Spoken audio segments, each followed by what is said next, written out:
What's up, good people? It's Pete Thorn. Welcome to my studio, and hey, this is my studio tour part 2 video. So in the first installment of this two-part series, I showed you the construction of this room right from the beginning, right from when there was, it was just an empty concrete room, and we did the floors and built the walls and put in a double door and did all that good stuff. So now I've been in here working for about 3 months, and I love it. It's working out great, and this video is going to be all about kind of the gear in here and why I chose certain things, and how I sort of wanted to make my workflow better. That was the main thing in building this room, was to eliminate problems I was having in other spaces that I was working in, and just make the workflow really fun and easy and be able to get more done at a quicker pace.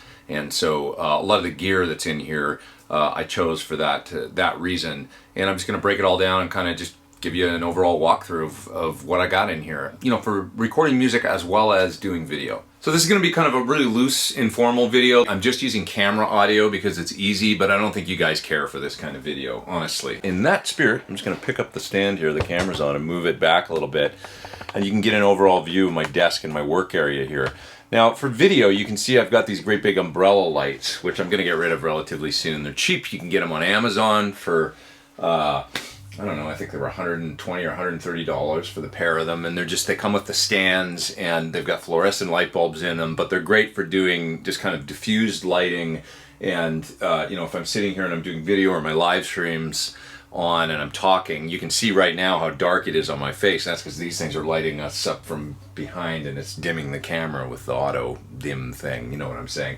But anyways, I got these off Amazon, and what I'm going to do instead is actually get some LED panels, which are much smaller, and they've got some nice adjustment on them where you can kind of fine-tune the light between kind of the whiter light or the yellow light, and they're about 150 bucks for a pair. So I'm going to be replacing these pretty soon with those. But if you're doing any kind of video and stuff, long story short, you do need good lighting. I mean, you can see what's going on right now with the look I've got going. If I just turn the camera around, and as soon as I go like this, the lighting gets much better and it's much more natural and stuff, even though there's lights on behind me. Okay, so let's talk about the desk itself. This desk comes from Argosy, and it's called a Halo. It's got 8 rack spaces per side, and that was the major thing that I really liked about this desk, and the reason that I picked it was because I had some rack gear I wanted to use, and I like it to be right in front of me, and it's just easy to get to that way rather than having a separate rack off to the side or something. So the Argosy Halo was kind of a no-brainer. They're not inexpensive. This desk is around $2 grand. I bought mine from Sweetwater, and I did the 3-pay plan, and got it I paid for it over a few months, but it works great. I'm really happy with it. It's really sturdy. It's at a nice height.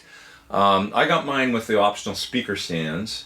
And so those work great. They just kind of attach onto the back. You do need 2 people to build this thing. It shows up in about like 45 boxes. Okay, not 45, but about 10 boxes of stuff show up when you order one of these. And it's a project. It took about probably 3 hours to build, I would say, with the help of someone else, my bitty helper. And it worked really well. Having somebody else helping me do it, then it wasn't too hard. And I love the angle of the rack gear. It's at the really nice angles. It's really easy to get to, and it's been just terrific so far. Basically what's going on the right side of my desk is I have some modeling units. I've got the Line 6 Helix here, which I use a lot, and I've got a brand new Axe FX 3, which I've still got to get into, and I'm looking forward to spending some time with it. I've also got the Geddy Lee bass pre from Tech 21, and I will use that on bass sometimes. It's really terrific and sounds great. I did a video for it on my channel as well. And also this unit up here, the full tone That Rack Chorus, which is really nice if I want to get a big, fat, wide stereo chorus thing going on, which ain't all that often, but every now and then it's cool if I need a clean DI kind of guitar part that's got a big spread or something, or I want to do something ambient and give it some lush chorusing.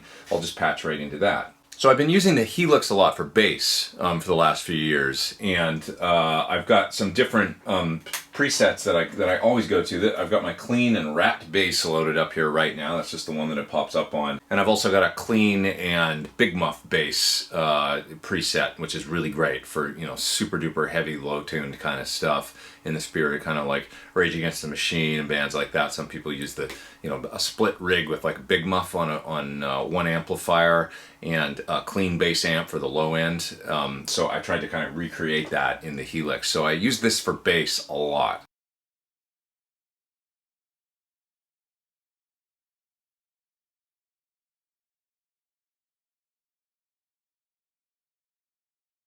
So underneath my desk right here, I have this mounted. This is a RJM Why Not? And what this is it's an AB box with a buffer built in, as well as isolation transformer for the B output. So the guitar goes into the Why Not, and then I've got an A output and a B output that I can turn on and off just by pushing these two buttons right here. This unit also has a buffer in it, which is always on, so there's the buffer switch right there, and that allows me to run long cable lengths after it with no signal degradation, because I've got to get all the way over to my amps and my amp switcher and stuff. So the signal, one side comes out of the Why Not and comes up here, and it is right now plugged into the Helix right over here. Okay, and if I want to run that into the Axe Effects, I'll just pull that cable and run it right into the instrument excuse me, on the Axe Effects, or I could run it up there to the Geddy Lee bass pre if I was doing a bass part and I need to get signal in there.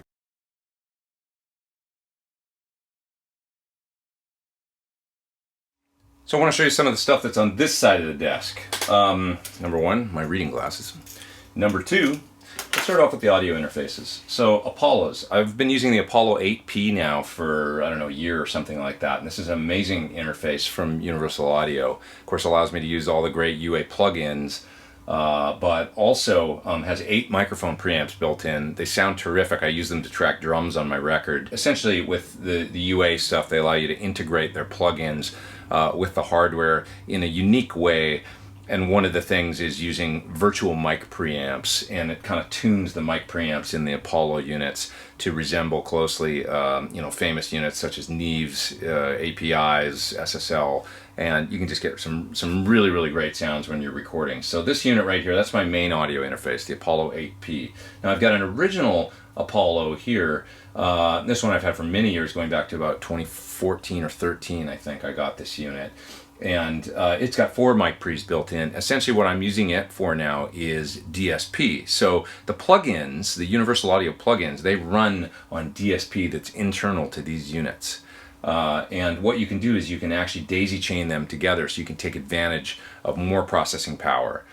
So I've got via Thunderbolt cable this Apollo hooked up to this Apollo. This one is not, the second one, the older one here, is not in the audio path at all anymore, but it's serving as DSP so that I can run some more plugins if I want to, if I've got a busy mix going. So I have 8 cores right here between these two units, and then I also have a UAD satellite, which is just like UAD DSP, that I can also hook up and daisy chain, and that's got 4 cores. So if I wanted to, I could have up to 12 cores in here of Apollo UAD processing power and do some more complex mixing.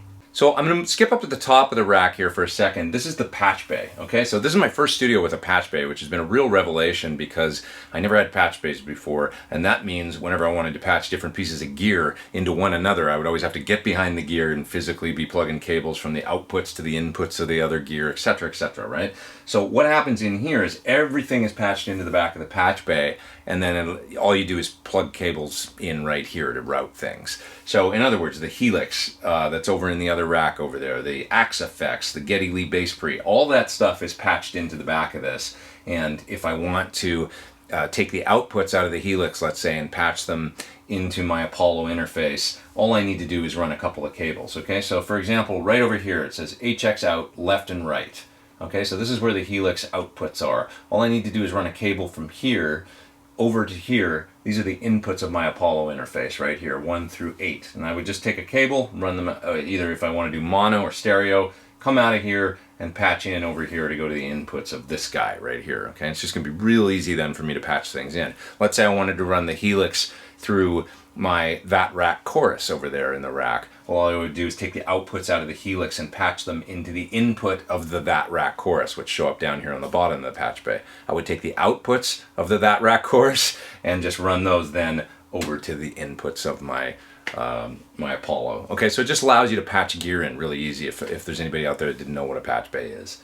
Okay, I want to show you also up here, I've got this Vintage King Audio lunchbox, and what that is it's a way to power pieces of gear that are called 500 series modules. Okay, so what I mean by that is, see how each one of those things is a different color up there? Those are little modules that just plug in to this master overall box. The box powers them, and on the back of the box there's inputs and outputs so that you can get into each piece of gear. Now they make all kinds of modules in this 500 series configuration, mic pre's, compressors, equalizers, and so it's neat because it's just a modular thing. You can plug them in. It's almost like a pedal board, but for studio gear. Instead of pedal boards, they have 500 series, and you can just put a bunch of cool pieces of gear in there that you like to use, and then patch them in and out to your heart's content and use them. Let's start up there for what's up there in the 500 series as far as talking about mic pre's and stuff like that. Okay, so on the end there, this guy right over here, this is the Maris 440. That's a terrific mic pre. I believe it was based off API style circuit.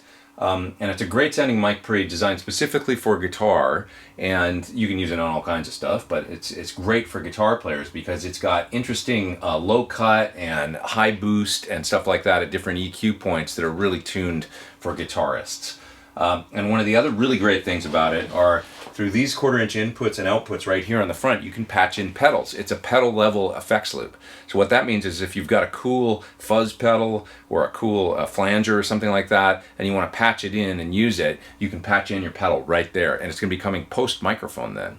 So you might be able to get a great sound that you couldn't get it any other way by, say, you know, putting a fuzz pedal on a vocal if you want to, or you could put a delay pedal on, say, a cranked up plexi amplifier that normally if you put a long delay in the front it would just blow up and sound all messy. You can put it in right there, and it's coming post mic then, and you can patch in like an Echoplex or something like that there. So it's kind of a neat feature, I think, and unique. Okay, next up, I've got a DBX 580 mic pre, okay, and that's been really useful and cool. It's got a 1/4 inch input on the front, so if you want to plug a bass into there or something, go direct right through it, you can do that, and it's a nice piece of gear. It sounds really good. Next up is a DBX 560A compressor. That's this one right here, kind of classic DBX compression, and I use it for things like recording acoustic guitar, or sometimes on bass guitar I'll patch it in. The Maris reverb is up next right here, and that thing sounds just lovely, and actually I really want to get a second one because I can only do mono right now, only having one of them, and if I get a second one I can actually gang them together and do stereo with them, and then I'll have a really interesting spacious ambient reverb. It was designed to sound like kind of the Blade Runner soundtrack. That was what it was inspired by, as I understand. Those big ambient, huge, long reverb textures that you hear in Blade Runner. That's what inspired the Maris reverb. So, and I love ambient stuff. So that's a really cool piece of gear that I enjoy having here in the studio. Okay, so moving down here in the desk, I'm going to show you what else is in here and just explain a bit more about the patch bay. I've got a Universal Audio 6176. This is a tube mic preamp as well as an 1176 compressor in one unit. So it's got a classic, you know, compressor circuit in there, classic tube preamp. This was the first outboard mic pre and compressor that I bought. I've had this thing since 2006. And it's just a really nice color to have in there as far as mic preamp goes. You know, all the warmth and everything of tubes, and then that classic 1176 compression. It's really the only outboard compressor besides the DBX that I've got up there in the 500 series rack that I've got here in the studio. But what a great outboard compressor to have. And I feel like between the 6176 and the DBX 560A, I've got enough outboard compression for recording guitars and bass, which is mainly what I'm doing in here, or vocals sometimes. Next up in the rack is my API A2D mic preamp and analog to digital converter. I've also had this for a number of years. It's got a high quality A to D converter in it. That said, I don't use that anymore. Originally what this was designed to do was be a high-end front end to any kind of, no matter what interface you had. If you had kind of a budget interface, you could use this analog to digital converter after your microphones that would be in the 2 channels of the API, and that would give you a great signal into your DAW. I find that I'm fine with the analog to digital converters in the Apollo, especially the newer ones are just terrific. So I don't really use the analog to digital portion of this unit anymore, but it does have 2 great API mic pre's in there that are essentially, as I understand it, 512 style mic pre's. APIs are great for electric guitar. They're fast, they're punchy, they're aggressive, and they just have a really cool sound on mic'd up guitar. Also, traditionally known as great mic pre's for things like snare drums, like really transient stuff. They're just fast and they just have a really cool sound. Next down in the rack here is a pair of BAE 1073s, so dual 1073 Neve style pre's. This is a terrific unit, and this one has actually the Steve Stevens style mod in it, which is basically a summing output. So what that means is that there's 2 mic pre's in this unit, but you can take one output out of it and you can blend right out of this unit. So why would you want to do that? Well, say you're using on a guitar cabinet like an SM57 and a Royer ribbon microphone or something like that. You could just simply blend them out to one output. If you've got a sound you like, you don't have to print 2 tracks into your DAW every time you're cutting a new guitar part. You can simply sum them right out of this unit into one combined guitar sound where you're blending the 57 and the ribbon microphone. So it's a really nice unit. It also has separate outs for each mic pre if that's what you want to do, and it's classic Neve style, nice and thick, really great sounding mic pre's in this unit. So to sum it up, as far as mic pre's go, I've basically got 7 outboard mic pre's here in the studio. I've got the Maris and the DBX up there in the 500 series rack. I've got the UA 610 style pre right here. I've got a stereo pair of APIs and a stereo pair of Neve style in the BAE, and I find that is enough outboard mic pre's for me. I mean, I could easily do a drum tracking session with those 7 pre's and have high quality pre's on every single track if I wanted to. Most of the time what I'm doing in here is not more than 2 tracks or maybe 3 tracks at a time if I'm tracking guitar sounds. And occasional vocals, that type of thing. So having 7 outboard mic pre's is actually probably more than I need, but it's nice to have options for different sounds.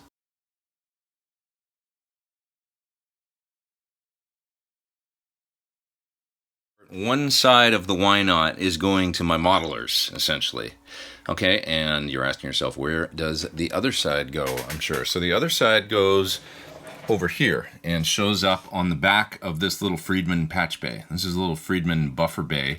I'm not using it for anything other than a patch bay right now, so I'm not using the buffer. It's not powered or anything like that. So the second output of the why not is feeding the back of this, and then this cable right here, if I was doing a pedal demo or something, I would have this plugged in to a pedal. If I just want to patch over to my amp switcher to get into my amps, I simply patch in like that, okay? So in other words, B output of the why not, feeding the back of this box, I just do a little Y jumper over, or not a Y, but a jumper cable going over to there, and now what's happening is I'm coming out of the why not, just patching through here, right? Once again, it's buffered coming out of this guy over here, so I'm not getting any signal degradation or anything like that. Coming out of the back of this patch panel now is a cable that ends up all the way up here. This one, this yellow cable, okay? And that goes into my amp switcher. And then I can switch out to any one of up to 8 different amplifiers. Good people, what's up? I'm here with Pete Ahrens. Hey. From Pete. Hey. He's the Pete in Pete. Right. And the concept with these things is basically that what you can do is plug in a whole bunch of amplifiers into them, and then a whole bunch of speaker cabinets or maybe load boxes, and then switch between different speaker cabinets and amplifiers. Is that right? Right, that's right.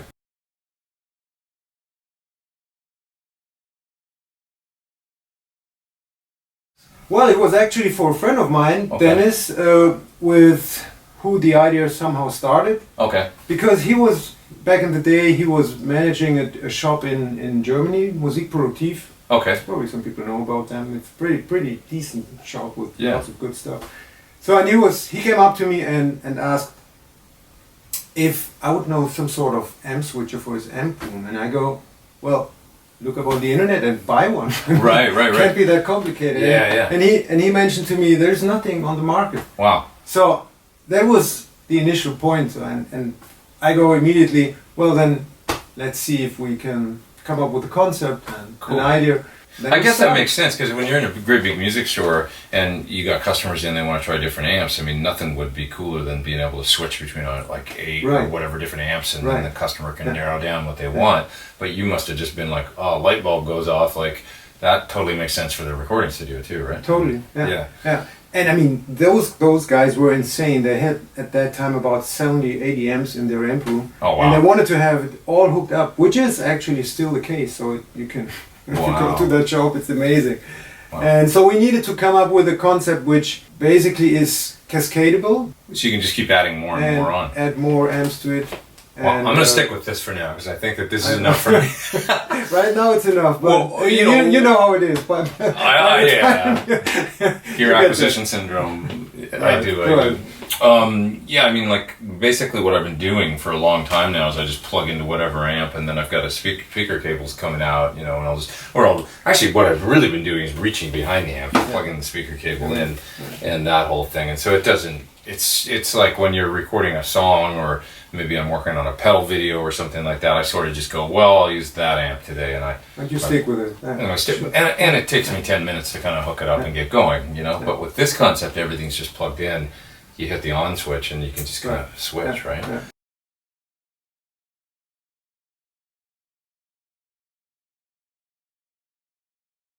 Basically, they're numbered 1 through 8, all the way from the top. The SL68, Hedgehog, the 50 watt Marshall, 71 Marshall, PT100, Top Hat Amplexador. Right now I've got a Comet in there that I love, a great amplifier. Sometimes my Jim Kelly goes in there as well. And there's a 50 watt Bassman head there, and over there in the corner my little Vox AC15. Now I've got a piece of yellow tape there on the switcher. It can be kind of hard to read, but basically I've got amps 1 through 8 all labeled right there. And then over here on the cabinet portion, what I've got here is the RL, that stands for the reactive load, is number 1. Number 2 is the aux. Number 3 is the X load, that's the fractal X load, and number 4 and 5 are my speaker tie lines. And you see, if I try and select those right now, I get the NC, or no cabinet connected, warning. That's because I actually don't have anything connected on the other end, and that's part of the warning, or that's part of the security sort of features with the AMP, is it's not going to let me select those unless it senses a cabinet connected on the other end.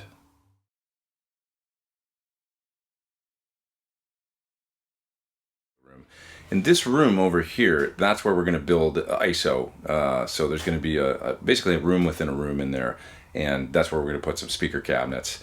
And so the speaker cables are going to come out of the roof and basically be wired into this room. So it's kind of right on the other side of the wall from my main room, but there will actually be, when all is said and done, 3 walls between me and where the cabinets are. So if anything, I think, you know, even if amps are cranked up on 10, it's just going to be a dull rumble that I might hear.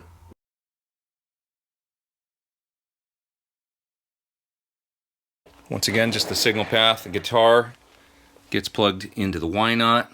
Okay, one side feeds the modelers, the other side comes over here to the Friedman patch panel and buffer bay, it's called. And if I plug a cable in from here to here, it's just sending the signal out and all the way over to the amp switcher there. Now, you might be asking why I'm using this. Well, the reason is, if I want to do a pedal demo, I can then take this cable right here, plug it into a pedal. Okay, take the output of the pedal. Let's just say there's a pedal. And, you know, this would be the input to the pedal. This would be the output of the pedal. Go into here, and then it goes over to the amp. So I find this great for doing pedal demos. Let's talk about, just for a second here, the pedal boards that are in here. That's my touring pedal board, and over here I've got this little guy over here. I can easily patch these in. There's lots of power in this room, so over there's some power behind the amp rack, and I can just plug in the pedal board here. Now, as I mentioned before, over there on my desk, there's the Friedman little patch bay box, and there's a cable coming out of it that runs all the way up here into the amp switcher. But I've also got this cable right here. So what I've got basically is that cable terminates down here, and if I want to patch in my pedal board, I can just run a long cable from the patch bay over there and bring it over here to my pedal board, patch in there, take this cable in, and then plug that in. That'll be the send then that goes up into the Amp-Pete switcher, and then I can switch to my different amps. Some of you might say, well, that sounds like a lot of cable. But, you know, as long as you're using good buffers and stuff like that along the way, it's not really a noticeable difference. You know, you just have to use good high-quality cable, which these all are, as well as good buffers. The Amp-Pete has a buffer, actually, on the input as well. So as long as you're buffered along the way, you're going to be fine. So generally speaking, I'll keep my touring pedal board in here. I'll patch it in and sometimes use it in front of, you know, all these amps, and so that I can get, you know, some different sounds going on the input. And occasionally I'll even patch into the effects loop of the PT100 over here using the post path of the pedal board, you know, things like the DD500 and the two H9s, and then I can run some effects in the loop of the amp, and I've got just cables close by to do that. Over here in these drawers, basically, that's what these are. This is like just accessories. In here, essentially, you're going to see a bunch of cables and things like that. This is just guitar cables, power cables, and patch bay cables, so that if I need cables for the patch bay up there, I can easily get to those. In many of my videos recently, you've probably seen me using this thing. This was a gift from Ron Ellis, pickup guru Ron Ellis. It's just a C-clamp from his shop, and it's really easy to use this thing to kind of you know, maneuver around and clamp pedals in. I was trying to come up with a way that I could do pedal videos and have a clamp so that, you know, I could get the pedals held, you know, at a stationary kind of position, and I could push the buttons and stuff like that and not have them falling over on the desk. And it's huge and bulky and stuff, but it totally works, and I kind of like it because it's sort of strange looking and weird. So that works really well. Okay, so let's just talk about a couple of the other things on the desk here that I've got right now. My desk is traditionally, it's a mess. And I have a hard time keeping things really neat, especially when I get into projects and stuff. I just don't see the mess anymore. I'm one of those people. And it just kind of happens. And then other people look at my desk and they go, God, dude, you gotta clean up your scene. But anyway, it's not too bad right now. What's going on back here is this is just a bunch of stuff that I use all the time. So let's just start all the way from over here. Headphones. What do I use for headphones? These are Sony 7506s. MD, I believe they call them MDR 7506s. They're quite bright headphones. They don't seal up really well around the ears, but I've gotten used to the way these sound. You know, it's like anything. You get used to how a studio monitor sounds, and you get used to how a set of headphone sounds, and then that's what you're comfortable on. You know how things are supposed to sound, and you can mix better on them. I mean, they're kind of bass shy, and they're quite bright and sort of hyped in the top end, and I'm just used to it, and I'm comfortable with them. So these are the main headphones I use, but I do have some other headphones around here. DT770 Pros. These are these ones right here. And so these are from Bear. These sound great, and they seal up much better. I mean, they're closed headphones. I've also got two sets of Audio Technicas, one of which I have right here. These are open back. These sound actually really wonderful for listening to music. They're less sort of focused and bassy and driving than the other set of Audio Technicas I have, which are also really cool. But these ones are open back, and they're just a nice listening experience. So these are cool too. If I was recording acoustic guitar or something, I probably wouldn't use these because, once again, they're open back and there's a little bit more sound coming out of them. And if there's different singers that come in or something and are working here, you know, I've got some options to give them. But, you know, much of the time when I'm listening, it's just on the Sonys. Okay, next up here, I've got a radial. This is an MC3 monitor control. Okay, so this is a box that I can play sound through my different sets of speakers really easily. So I've got, and we should talk about the speakers as well in just a second, but I've got two different sets of monitors up. And using this A button and B button right here, I can just easily select which set of speakers I want to listen to. It's got an overall volume control as well, and then it's got dim controls or trim controls that allow you, you know, if you've got one pair of speakers that's more efficient than the other and they're a lot louder, you can kind of balance them out using these inset pots on the top of the MC3 here to balance out the different relative speaker levels. I really just use it to select between the two different sets of monitors. So let's talk about those for a second. I'm using an old set of Adam A7s here. There's a newer model out now called the A7X, I do believe. These ones I bought in 2006, I think, and I'm still using them. Once again, I got comfortable on them, just like the headphones. I know how music should sound on them, I feel like, and you know, they were pretty much from day one were easy to mix on. I just like the sound of them. I like that they've got this kind of ribbon tweeter, kind of unique tweeter design, and to me it sounds quite detailed. And I like the way the top end sounds on them, and especially guitar sounds. I can just, you know, sort of relate to the sound coming out of them. don't feel like I have to work hard to know whether or not I'm mixing guitar tones right on them. When it sounds right on these, I know I'm doing it right. So a newer thing for me has been the Barefoots. Now these are beautiful sounding speakers. These are MM45s, the Micromain 45s, really terrific sounding speakers. They do sound, technically, I would say, better than the Atoms. I mean, there's a smoother crossover point in the top end. It's not as much sort of a low-mid build-up. They just sound really true. You don't have to work hard to mix on them either. I can mix on either, to be honest. It's, you know, the Atoms I'm so familiar with, and the Barefoots just give me a great reference, and I'll work 50% of the time on one or the other.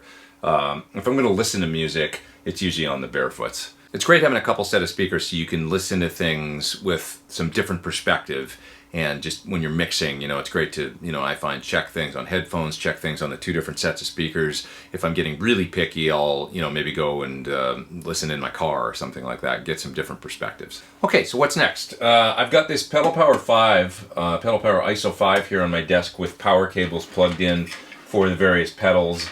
And you know, I can easily just do 9-volt power, 12-volt power, 18-volt power. This will power almost anything except for pedals that require really high milliamp or really high, I guess, amperage. How do you say it? I don't know what. But anyway, I can do most things I need to do 90% of the time. I'm cool using this to power the pedals that are on the desk for my my pedal videos. So that's really important, and I use it all the time. Next up over here, hard drives in just a loose pile. So the hard drives I'm using most of the time these days, might as well get rid of this one because this one's so slow I can't even use it anymore. This is an old LaCie. I'm using the Samsung SSD drives that are just really small. This is a terabyte right here. This is also a terabyte. This is the drive that has all my drum samples on it and street. So generally what I do is I'll have a drive for video, a drive for drum samples, and a drive for audio. So if I'm recording a session in Logic, I've got one drive where all the audio tracks, guitar tracks and stuff are getting printed down into Logic on that drive. And that's this one right here serving as that right now.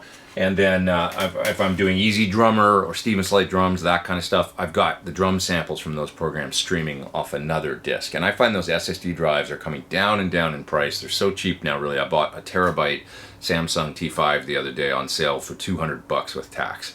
I mean, it's just like they're getting really inexpensive, and they really are worth a little bit of the extra expense. You know, you can get a 7200 RPM, probably like a, these are also good, you know, this G drive right here. These are, you know, no problems with these, and they work really well. These are quite inexpensive now. They're probably, I don't know, $80 or $60 or something like that. So $200 for a comparable size drive in the SSD. Yes, it's a bigger expense, but I just find the speed is unbelievable. And especially if you're doing any kind of video or video editing, those solid state drives, they're lightning fast, and you'll find a lot less kind of hiccups and hang-ups when you're doing, say, like multi-camera video edits in a program like Final Cut Pro. Now, usually floating around on my desk, I've got a couple pedals that I use a lot just as kind of helpers. Well, this is one of them. This is a TC Sentry noise gate. Sometimes in this building, there's noise issues with the sound coming in the pickups, you know, kind of like radio or power lines or whatever it is that, not radio, but, you know, extraneous noises that get in the pickup of the guitar, especially if you're doing high gain stuff. And so I'll use a gate if I'm doing really high gain stuff and I can't seem to find a quiet spot to sit. Sometimes I just patch in this, and it just helps me keep my tracks a little bit cleaner. Okay, one of my other pedals from TC that's always around on my desk is this guy, the Ditto Looper. I use this a lot, you know, in my videos to record a guitar loop that'll then play through the pedal, and then I can turn the knobs on the pedal. So this is the one I use all the time, this Ditto Looper. It's probably been in more of my videos than any other pedal that I own. So thanks TC for both these pedals. Both the Sentry and the Ditto have been a terrific help, and I use them all the time. Okay, other stuff that I use a lot, this camera right here. This is a Sony a6000. I've used this for a number of years now in my videos, ever since, I guess, about 2015. I dropped it and broke a lens the other day. You cannot drop these cameras and expect that the lens is going to survive. I'll just say that. It took a light bounce once, and that was it. The lens just won't autofocus anymore. So I bought a new lens, and now it works great. The camera that I'm actually recording on right now is a Sony AX33 video camera, which is a 4K video camera. It works quite well, but this A6000 right here that you're seeing, actually the video looks better on it. And I don't know why that is, but yeah, the AX33 is an okay camera, and I like it because it's got a screen on it that's easily maneuverable. I can, if I flip it around here to film myself, I can turn the screen and now I can see myself while I'm filming. So the video quality isn't quite as good as the A6000, but I like the screen. Now, I hear that they do have a camera similar to the A6000 now.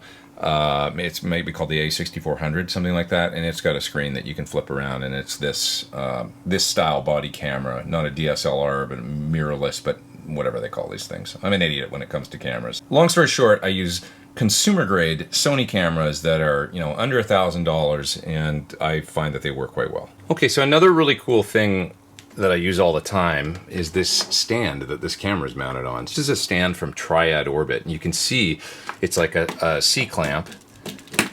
The camera just clips in there like that, and you can use these Triad Orbit stands. See, I'll just take it off here. You can see what it looks like.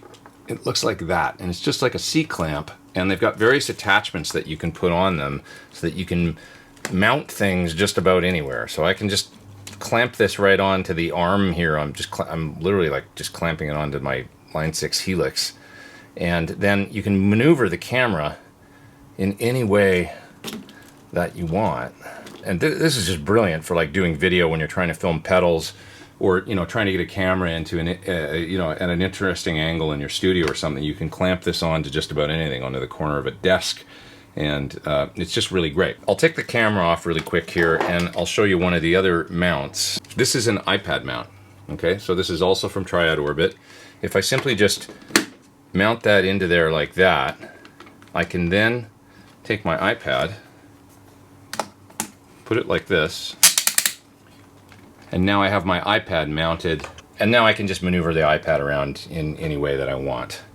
And, you know, it just will pop up like that, and, you know, I can use it then for my locks and just have it here mounted on the desk, and it's just really easy to get to. So once again, Triad Orbit stands, just been really nice for mounting cameras, the iPad, really useful stuff. Here's a couple of microphones that I'm using all the time these days. I use these for my live streams. So this is an Audio-Technica. I believe this one's called a 2020 USB, and this one is the Samson G-Track Pro. So these are both USB microphones that essentially are an audio interface and a large diaphragm condenser microphone in one package. So when I do my Sunday live stream, basically I just plug one of these in via USB right into the computer, and then this becomes the audio interface. You've got a level here for the microphone level going into your computer. And the neat thing about the Samson here is it's also got a 1/4 inch input on the back. So you could say plug a guitar or a line out of like a modeler or something in there and play, and that's going to go out through the audio interface in this thing and go into your live stream. And you've got a separate volume control for that signal right here. And then there's a headphone level here. So, because how are you going to monitor if this becomes the audio interface? So the output then shows up on the back here as an 1/8 inch headphone out. So you can just plug in some headphones. You can hear both the microphone and if you've got something plugged into that 1/4 inch in, you can hear that as well right here. You can switch the microphone into figure 8, omni, or cardioid. And you've got both a mono and 2-track input here. I guess if you're using this microphone to maybe track like into GarageBand or into Logic or something like that, you would set this to 2-track, and then it's going to show up as track 1 and 2. The microphone would be track 1, I think, and the 1/4 inch in on the back would end up being track 2, and you can use this to actually track songs and things like that. But if you're doing podcasting or any kind of live streaming and stuff, you just set it to mono, and then that's going to send both those signals out, one mono output and into your, you know, whatever you're using for live streaming, be it OBS, or I use Google Chrome now for that to stream right to YouTube. And so the Audio-Technica, let's talk about it for a second. This is also great. This mic sounds terrific. It's a lot more compact. The one thing about the Samson, it's very sturdy and comes with this really killer stand.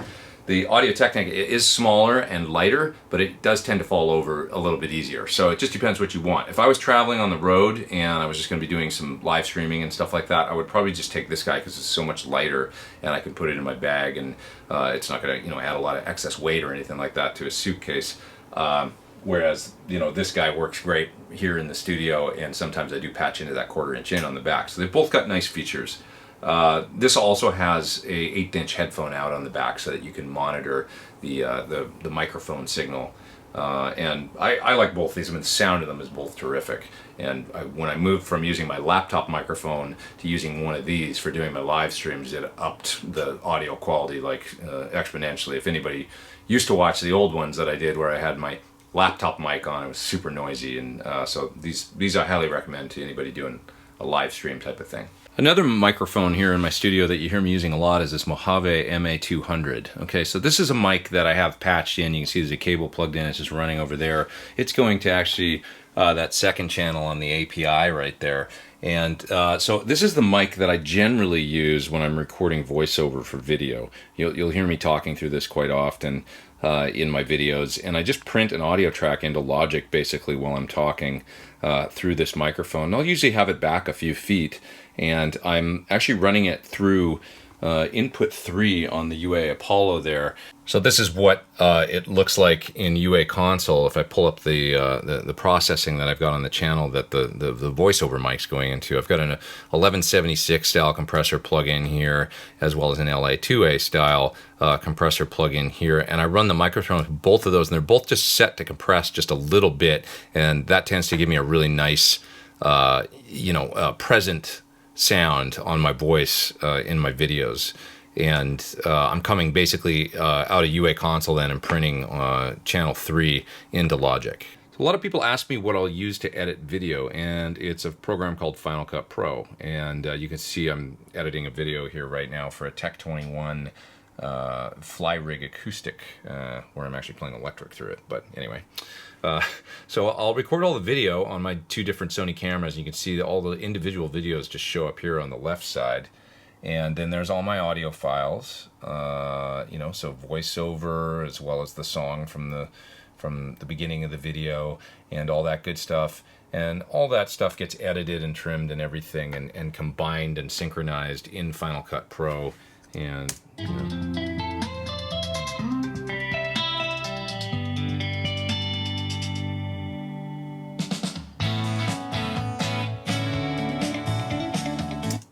so that's how I edit video. And generally what I'll do these days is I'll make an edit here in Final Cut Pro for YouTube as well as for Instagram, or like a 60-second short version. And I'll just bounce both of those out and end up with both those edits. So I want to show you guys some of the guitars that I've got in the room right now. I will say this, it's not that big of a room and I don't have that many places to hang guitars and put guitars. But I will try and keep a nice selection of instruments on hand all the time so that I've got some variety of different sounds and tones and different feels and just some different guitars in the room that I can use. Now, having said that, I do want to say that sometimes you'll see guitars kind of come and go and you won't see them for a while in my videos. And you might think, oh, maybe he sold those ones or he doesn't like them anymore. So, generally it's not that at all. What ends up happening is I'll take guitars out on the road or use them for one-offs or different things, and I've got another storage space that's a storage locker at a cartage company, and it's kind of far from here. So guitars will end up over there sometimes, like when I get them back off tour, and I just won't be able to get over there for a while because it's kind of far and I need to devote time to get over there. So like instruments like my Scala or my Mac Multi or my Sir Green Classic S, you haven't seen these in videos for a while, and the reason is because I took them out on the road and I used them on stuff. And I actually really miss them. I love those instruments. I just haven't had like a spare afternoon where I can get over to get them.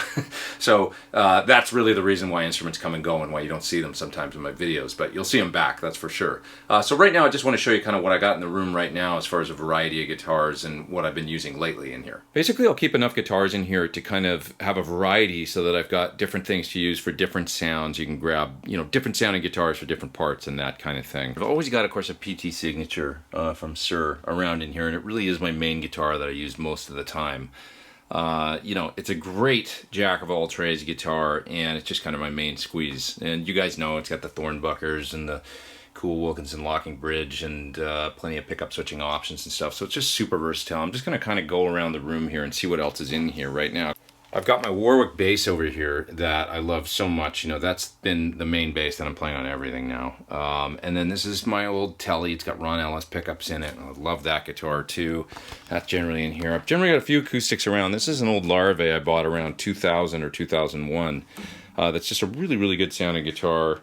And I still play it sometimes. My other acoustic in here right now is that D28 up there. I like to have some different kinds of guitars in here these days for different sounds. And so Supro sent me this guitar, And, you know, it's a really cool guitar that I guess David Bowie took a photo with, and of, you know, back in the day. There's a Bowie picture, and he's got one of these models, and so they've reissued it. And it's a short scale guitar, and I just got it and just used it on a demo the other day. It looks like it's got humbuckers in it, but I think they're actually single coils. But anyway, I like sort of more and more these days having a few guitars around that are kind of different than anything else I have, and just kind of the exact polar opposite of something like the PT Signature guitar. You know, it's just fun having some kind of oddballs around, and this one's really neat. And so kind of in that spirit, like another real fun one that I'm loving is the Dan Electro baritone that I've got here. Dan Electro has sent me a few guitars, mainly kind of guitars that I don't really have in any other style of guitar. So what I mean by that is like this baritone, as well as some 12 strings. I have 2 of their 12 strings now.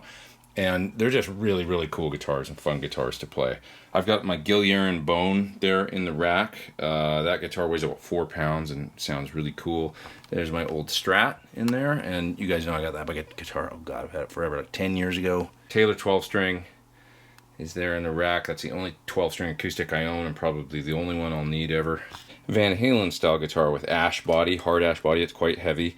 The guy that made this made it out of Musicraft and K&E parts, old Floyd as well, and a Motor City pickup in it. And I just bought it for, you know, I think it was $900 or $1,000. I liked it because it's basically a Van Halen Frankenstein style guitar, but painted like Blackie. Okay, so he painted it to look like Clapton's Blackie. I thought that was cool. This is my Gilliaran that I love so much. Just a great, great guitar. So then what do we got up here? We got the Martin, we've got a Godin. So that's a terrific nylon string that plugs in. And I really love this guitar. I've been meaning to do like a video just exclusively with that guitar for so long now. It's a terrific guitar, but I used it on Pete Thorn 2 on my new record a little bit. Plugged in, you know, obviously not mic'd or anything. It's the kind of guitar you'd plug in, and it sounds just great. There's this Sir T, classic T I've had since about 2007 or 2008. That's basically like a early 50s style ash T. My Steve Stevens Nags, really, really cool guitar. It's quite heavy, but it's got a big, heavy rock sound too. A big, deep kind of, you know, rock and roll tone with hot pickups and stuff, and it's just a really fun guitar. My Wolfgang that I just love. This guitar's been in many, many videos that I've done, and I've had it for 10 years now.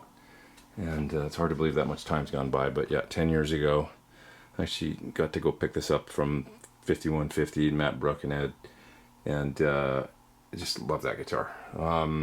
This is a Sir Classic I've had for a number of years. It's got a Thornbucker in the bridge. It's a new Floyd, but it's an old style, you know, no fine tuner, original style Floyd. And this guitar's been through all kinds of parts changes and iterations and stuff. Then there's this guitar right here, which is my second Gilliaran Bone guitar, and it's kind of sort of a cross between a Gretsch look and a Les Paul, really. But it has just an amazing sound, sounds just great, and I really enjoy playing that guitar. And I almost forgot my Vornado heater, $50. This thing will heat this whole room in minutes, and it was a great purchase. Some people have asked me about ventilation in here, so not that I don't have regular heating in here, I do. It's coming out of that vent up there, but it's just that one vent for AC and for heat, and the rest of this building gets pretty damn hot quickly when the heat's on, and it struggles to get all the way back here, so that's why I bought that extra heater, and it's fine. Now let's see what happens in the summer when I need some AC in here. I'm thinking maybe some fans are in order. We will see.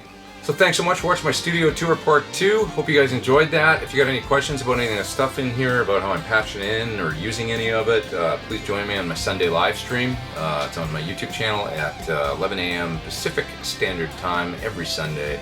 I'm always there hanging out, drinking coffee and talking guitar and music and gear and studio stuff and all that good stuff. So yeah, please join me for the Sunday live stream.